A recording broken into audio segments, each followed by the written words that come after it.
Maqaa Abbaa, kan Ilmaa, kan Hafuura Qulqulluu, Waaqa tokkoon. Ameen. Maatiiwwan Waaqayyoo, ijoolleen haadha keenya qulqulleettii Durbaa Maariyaamii bakkee garaa garaa kan jirtan hundumti keessaniyyuu Waaqayyoon otoo nuti hin jaallatiin nu jaallatee, otoo nuti hin barbaadiin nu barbaadee, umurii keenya irratti umurii, jireenya keenya irrattis arjummaa isaa nuuf baay'isee yeroo kanaaf sa'aatii kanaatiin kan nuuf ga'e galanniif ulfinni hooqubaan bara baraa isaaf haa ta'u. Isinis bakka jirtan hundumaatti nagaan Waaqayyoo, araarri haadha keenya qulqulleettii Durbaa Maariyaamii, eegumsi ergamoota qulqullootaa hundumaa isin wajjin haa ta'u. Egaa yeroo darbetti barumsa waa'ee uumama dhala namaa kan jedhu, dhalli namaa maaliif Waaqayyo wajjin wal fakkaataa? Uumamuun balasii maaliif kan jedhu, akkasumas immoo kufaatiin dhala namaa maal akka ta'e, dhumarrattis immoo waa'ee icciitii foonummaa fi shakkitoonni hoo icciita foonummaa irratti gaaffii akkamiin kaasu kan jedhu wal faana bal'inaan ilaalleerraa jechuudha. Yoo warreen barumsa darbee hin ilaalle ta'e xumura barumsaa kanaa irratti yookiin immoo linkii barumsaa dhuma isaa jalatti arguu ni dandeessu jechuudha. Har'a immoo fedhaaf jaalala eeyyama Waaqayyoo ta'ennaani kan nuti wal faana barannu waa'ee icciitii cuuphaadha. Waa'ee icciitii cuuphaadhaan ilaalchisee tuqaaleen gurguddoon nuti wal faana ilaallu, jalqaba irratti cuuphaa jechuun maalii kan jedhu ilaallaa. Lammaffaa irratti faayidaan cuuphaa irraa argamu maal akka ta'e wal faana ilaallaa. Cuuphaan kakuu moofaa keessatti maal fakkaata? Kakuu haaraa keessatti hoo kan jedhu ilaallaa. Cuuphaan maaliif bishaan ta'e? Bishaaniin maaliif cuuphamna kan jedhu ilaallaa. Cuuphaa gooftaan keenya Yesuus Kiristoos maal akka ta'e ilaallaa. Gooftaan maaliif Yordaanos cuuphame? Gooftaan maqaa eenyuun cuuphame kan jedhuu fi xumura irratti immoo gooftaan maaliif halkan cuuphame kan jedhu tuqaaleewwan gurguddoo kana wal faana ilaallaa jechuudha. Egaa waa'ee jecha cuuphaa jedhu gaafa ilaallu hiikni isaa maalidha gaafa jennu, cuuphaan kan inni ibsu bishaan keessa buusuu yookiis immoo bishaan keessa gatuu, qaama guutuun bishaanitti seensisuu jechuudha.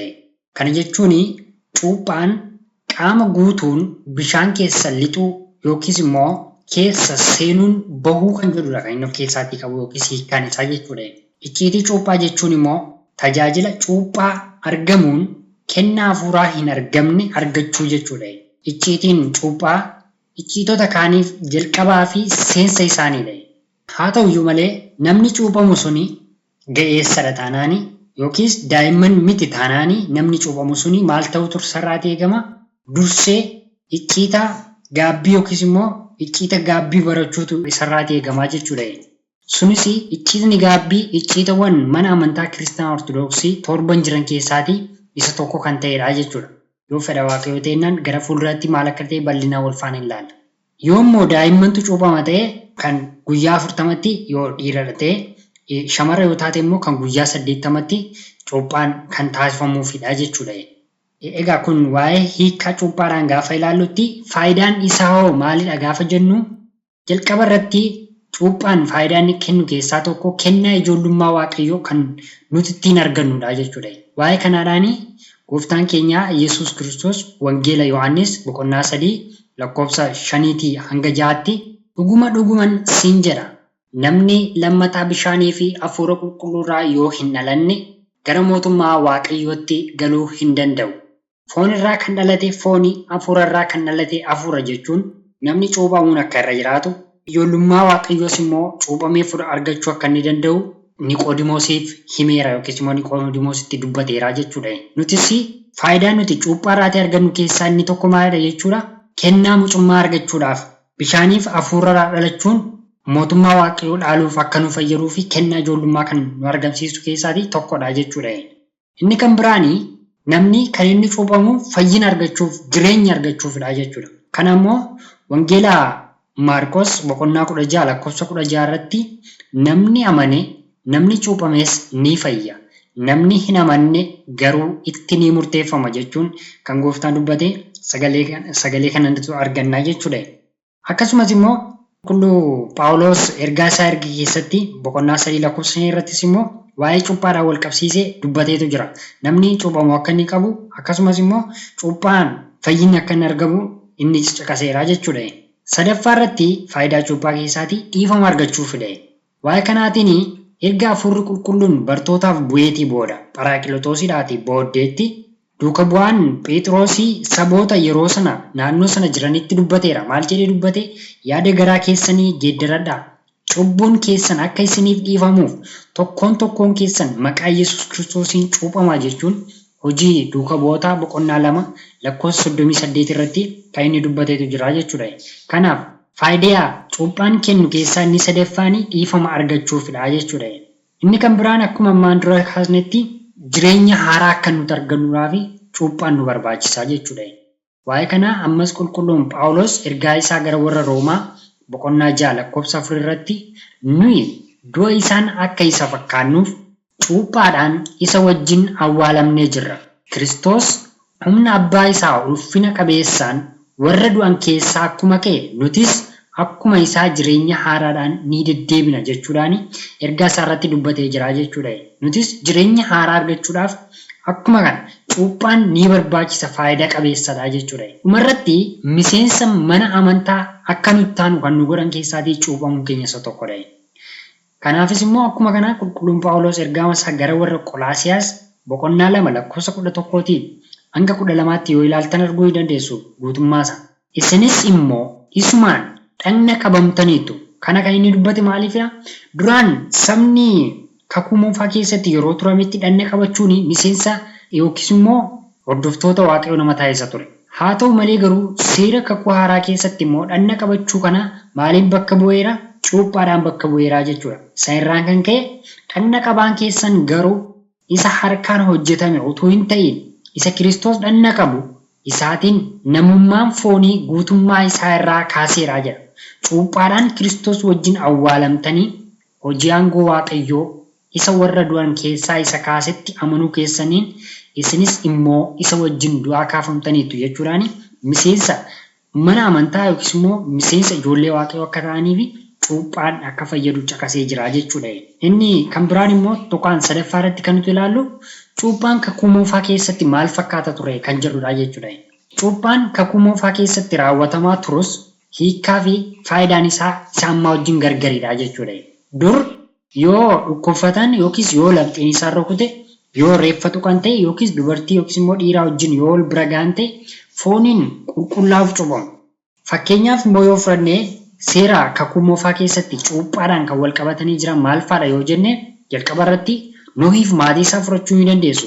Seera uumamaa boqonnaa 8 lakkoofsa 18 akkasumas immoo waa'ee Nohii fi maatiin isaallee akka cuuphaman qulqulluun Phexrosis ergaa isaa isa jalqabaa boqonnaa 3 lakkoofsa 21 tti dubbatee jira. Dhagna qabaa yookiis kittaannaa kan jedhu seera uumamaa boqonnaa 17 lakkoofsa 9 hanga 14 tti ilaaluu dandeessu. Dhagna qabaanii mallattoo yookiis immoo akka cuuphaatti kan fayyadaa turedha jechuudha yeroo duraan seera kakuu moofaa keessatti jechuudha. Inni kan biraan Israa'eloonni galaana diimaa yookiis immoo galaana Eertiraa ce'aniiru. Sunis akka dhagna qabaatti dhahe sanafaa kaasuudhaan kana yoo ilaaluu barbaadan seera ba'uu boqonnaa 14 21 hanga 31 akkasuma immoo ergaa qulqulluu Phaawulos gara warra Ibroota boqonnaa 11 lakkoofsa 29 yookiis immoo ergaa qulqulluu Phaawulos gara warra Qorontoos isa jalqabaa boqonnaa 10 lakkoofsa 1 hanga 2 irratti akka sabni Israa'el galaana yeroo ce'anitti duumessaatiin akka isaan cuuphamanii jiran galaanaaf duumessaan akka isaan cuuphamanii jiran kaaseeraa jechuudha. Akkuma kana immoo Nehemiyaa laga Yordaanositti si'a 7 seenee ba'uun fayyuu isaa raajichi Elsaa'i deemi dhaqiitii laga Yordaanositti maal ta'e jedhanii si'a 7 lixiitii seenii ba'e jedhaniini yeroo kana inni immoo maal akkamittiin lagni Israa'el keessa jiru laga Damaasqoo fi Farpaadiin caaleetti dha'anii kananii laga kanatti cuuphamu gaafa jedhu hojjettoonni isaa garuu maal jedhanii silaa osoonni wanta guddaa si ajaje ta'e hin hojjetta turte miti kun koo waama salphaadha maaf dhattee akkuma inni jedhe hin raawwatu ture yeroo jiranitti innis deemee dhaqee si'a 7 bishaan keessa laga Yordaanositti seenee bahuudhaan yookiis cuuphamuudhaan quba lamxii isaa irraatii fayyeeraa jechuudha. Macaafa Moototaa 2ffaa boqonnaa 5 lakkoofsa 14 irratti akkuma barraa'ee jirutti jechuudha. Inni kan biraanii cuuphaa kakuu haaraa keessatti dhahe.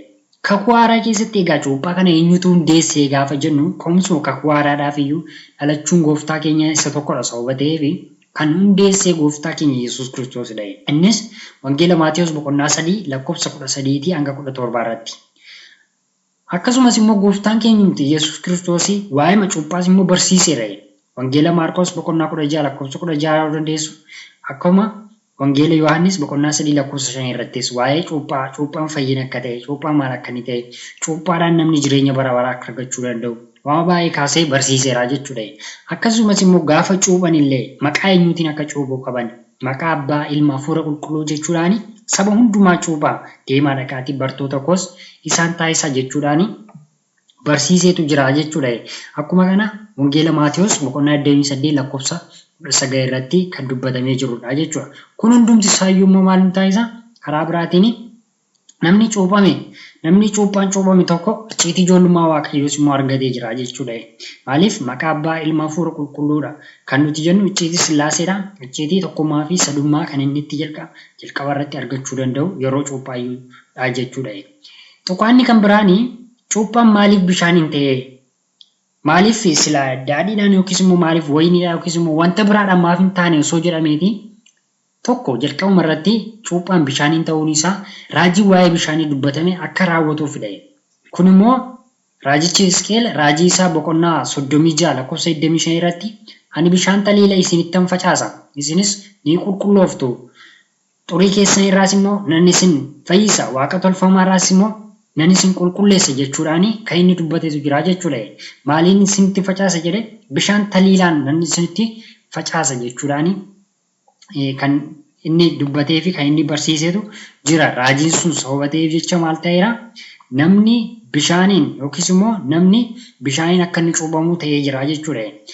Inni kan biraan immoo raajichi Milkiyaasis akkasuma kana boqonnaa 7 lakkoofsa 19 irratti ati deemtee araara nutti agarsiifta cubbuuwwan keenya irraas galaana keessatti hin gatta yakkoota keenyas gadi fageenya galaanaa keessatti ni gatte jechuudhaan waa'ee bishaanii raajii dubbateera jechuudha. Waa'ee galaanaa kan sababa san irraan ka'e akka bishaaniin cuuphaman taa'ameera jechuudha.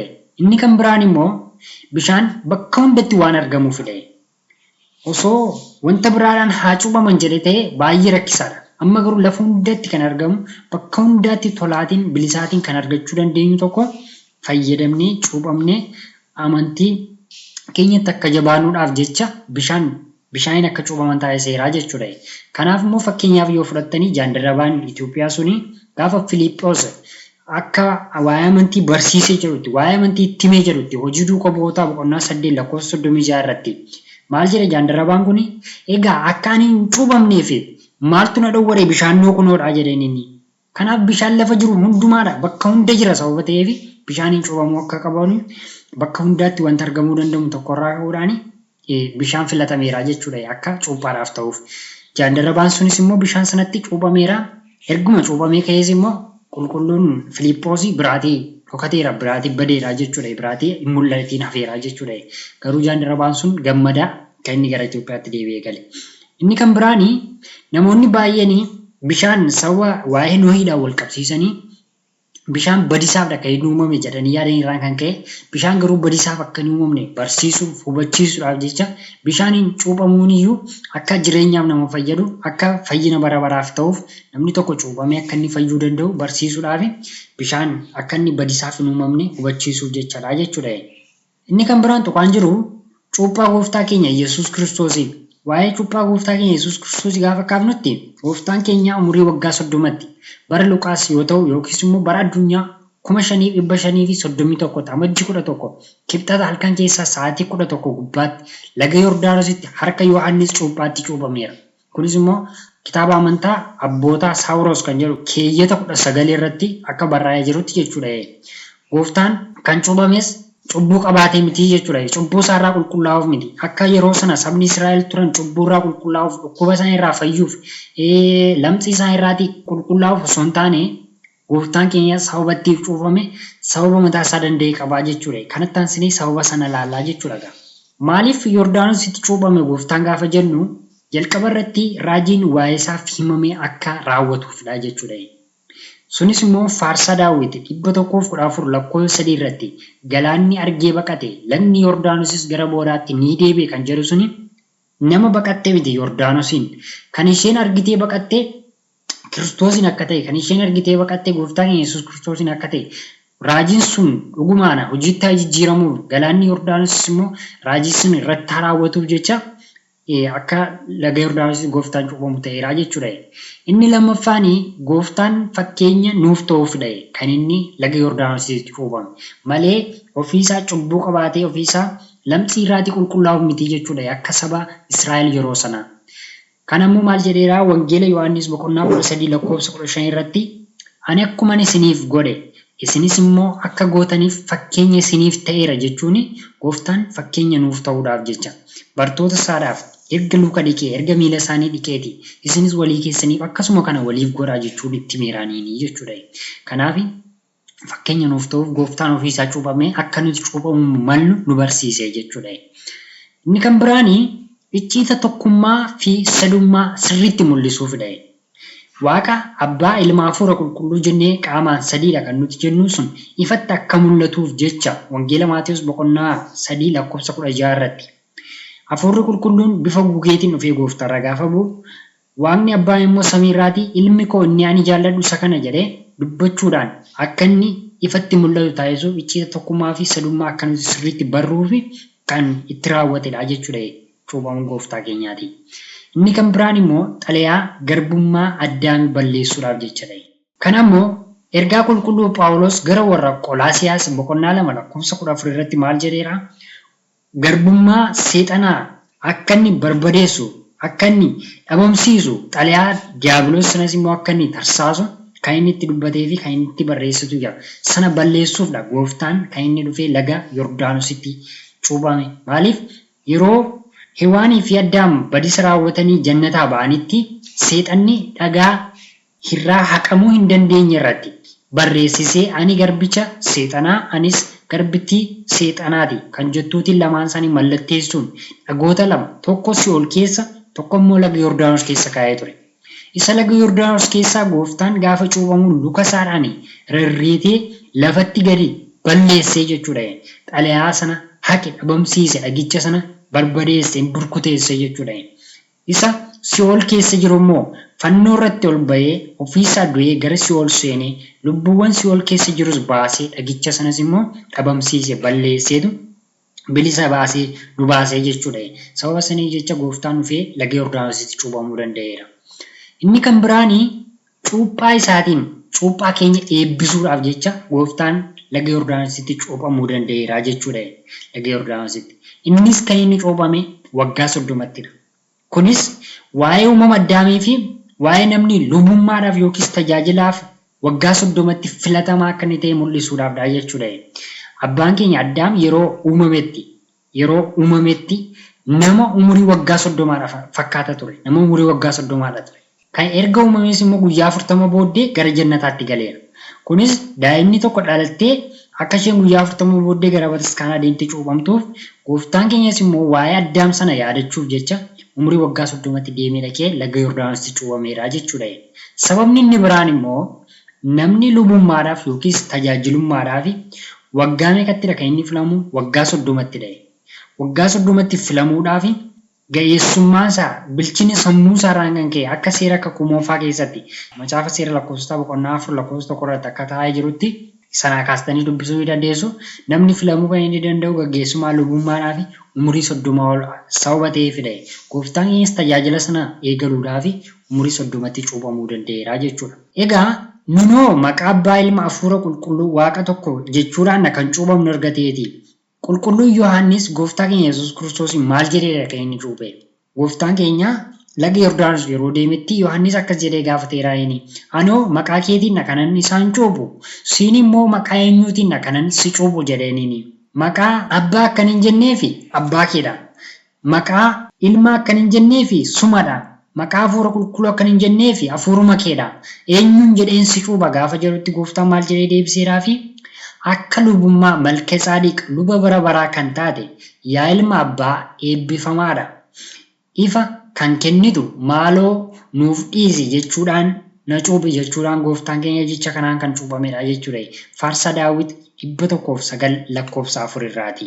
Egaa barumsi keenya kutaan xumuraa inni irraan gooftaan maaliif halkan cuuphamee kan jedhudha. Egaa sababatti gooftaan halkan cuuphameef keessaatii sababoonni jiran muraasni isaanii tokko uummata cubbuudhaan dukkana keessa turan gara ifatti baasuuf Gooftaan halkan keessaa sa'a 11tti cuuphame jechuun lafti bari'uuf yeroo jedhutti jechuudha. Kan inni cuuphame. Uummata dukkana keessa turan sana ifatti mul'isuuf, ifatti isaan argamsiisuuf, ifatti isaan baasuuf, ifa isaanii kennuuf jecha gooftaan halkaniin cuuphameera jechuudha. Inni lammataa immoo gidiraan kakuu moofaa keessaa dukkanaa wanta wal fakkeeffamuufidha. Duraan namoonni gidiraa dhiphina yoo hojjetanitti, balleessaa badisa yoo raawwatanitti fannoo irratti hin fannifamu gidiraa isaanii mul'isuudhaaf jechuudha.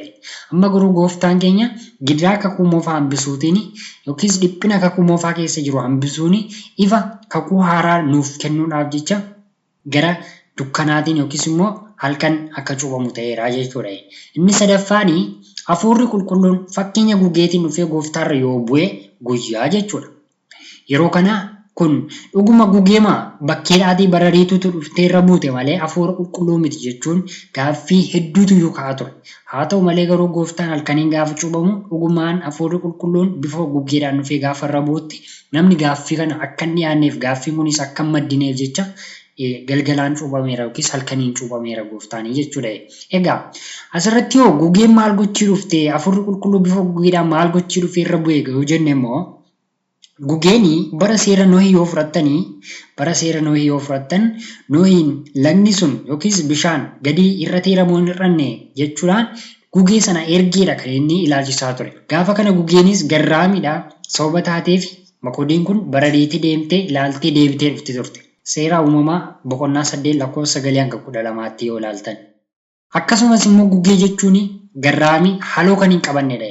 Hafuurri qulqulluunis namoonni cubbuu hojjetanii immoo cubbuu isaa irraatii dhiifama gaafatanii gara waaqayyootti ni deebi'u taanaan haloo osoo hin qabatiin dhiifama gochuudhaan kan wajjin jiraatu kan namatti araaramudha jechuudha malee haloo kan hin qabannedha jechuudha. Akkuma kana gugeen kan biraanii gugeen mana ishee yoo diiganii jalaa balleessan achumaatii kaateellee bakka biraatti deemti malee bifuma kam yoo ta'e illee bakka ishee jijjiirrachuun barbaaddu. Hafuurri qulqulluunis namni tokko cubbuuma hojjetee yoo achumaatiin bade malee irraatii adda hin ba'u jechuudha. Sababa sanii jecha hafuurri qulqulluun bifa gugeedhaan dhufee gooftaa keenya Yesuus Kiristoos irra qubachuu danda'eera jechuudha. Egaa maatiiwwan waaqayyoo barumsi nuni guyyaa har'aadhaaf qabadhee dhiyaadhe immoo walumaa galatti xumura yoo jenne cuuphaa maal akka ta'e ilaalleedha. Faayidaan cuuphaa maal akka ta'e, cuuphaa kakuu moofaa keessatti maal akka ture, kakuu haaraa keessatti maal akka ture, maaliif bishaaniin cuuphamna kan jedhu ilaalleera. Cuuphaan gooftaa keenya Yesuus Kiristoos yoo maal akka ta'e ilaalleera. Gooftaan maaliif Yordaanositti cuuphame? Maqaa eenyuutiin akka inni cuuphame? Maaliif halkan cuuphame kan jedhu kana hunduma isaanii tokko isaanii ilaalleerra jechuudha. Kun egaa gudunfaa barumsa waa'ee icciitii cuuphaatiin kan wal qabatu gaafa ta'u, torbeettaan immoo waaqayyoon fedha isaa ta'innaani waa'ee icciita qurbaanaa kan jedhu wal faana barannaa jechuudha. Waaqayyoon arjummaa isaan nu kakaasee kan nu jalqabsiisee kan nu xumursiise galanniif ulfinni ookubaan bara baraa isaaf haa ta'u, galanni waaqayyoof haa ta'u.